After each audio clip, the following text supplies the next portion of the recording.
I have spent the most part of today trying to research about the three left backs that most recently Man United has been linked with.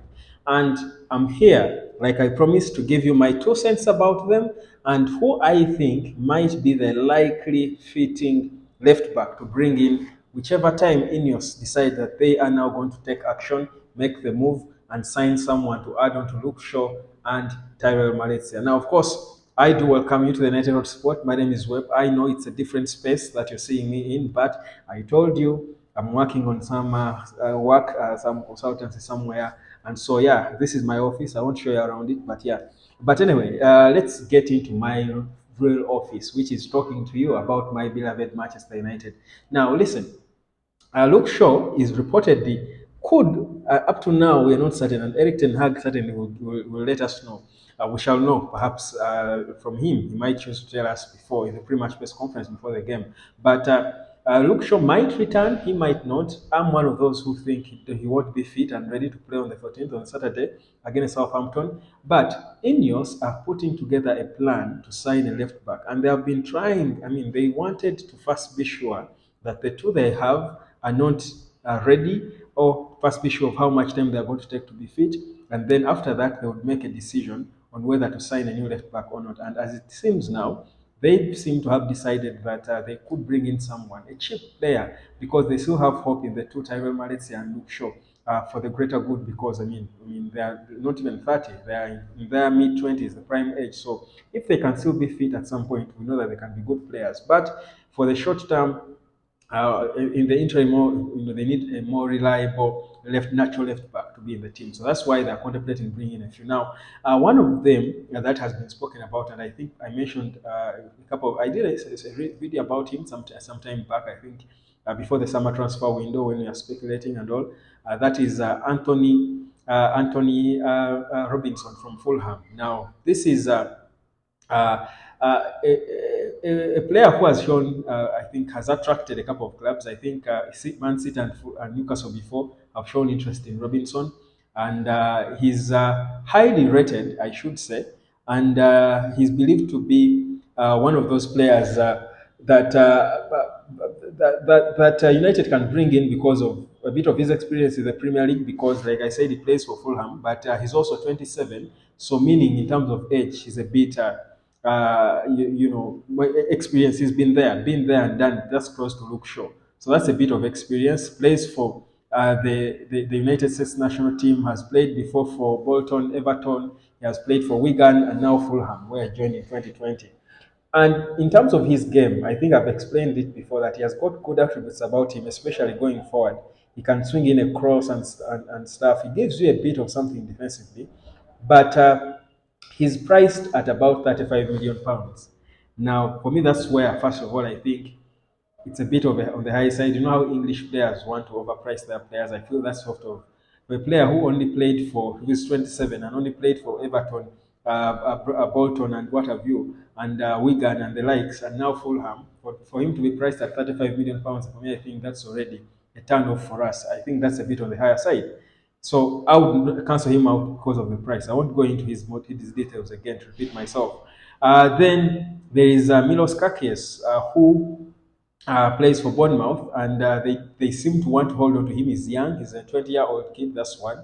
But he sort of gives you a closer likeness to Luke Shaw in terms of his style. He's solid defensively. He can make good overlapping runs. He has got a bit. He's so physical. I think he's the most physical of all the players we are linked with. He's firm and solid. He's a big guy, I should say, and that makes him, suited for the Premier League. If you've watched him with Bournemouth, clearly you see what I mean. He's a solid guy who can get the ball off the feet of opponents and can be felt. His presence in the team can significantly be felt. So he has got that to his game, and he's priced at about 20 million euros or thereabout, 20-25 million euros thereabout. That's I think his market value. That's the real market value. Quite not so expensive. But then now there is a new guy, because I also spoke about I also spoke about him before. That's Milos Kakis. But then he's also a national team player. But I also spoke with Hungary. I also spoke about in comparing him to Anthony Robinson. But now the new guy who has joined the list is a French kid, age 22, and his name is Bradley Locko. He plies his trade with Brest.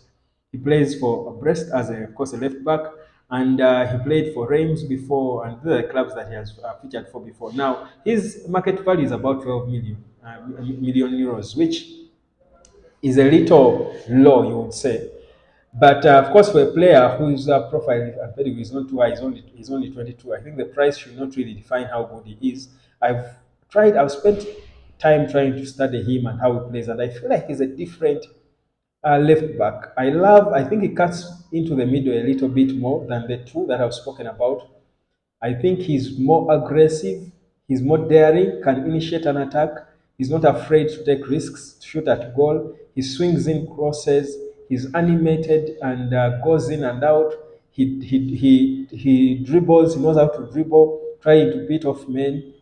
He's different. I feel like he's a more complete footballer than the two. I think he's a skill. He has got skill to him, more skill to him than we've seen with Anthony Robinson and Kerkez, Milos Kerkez. That's my view of him.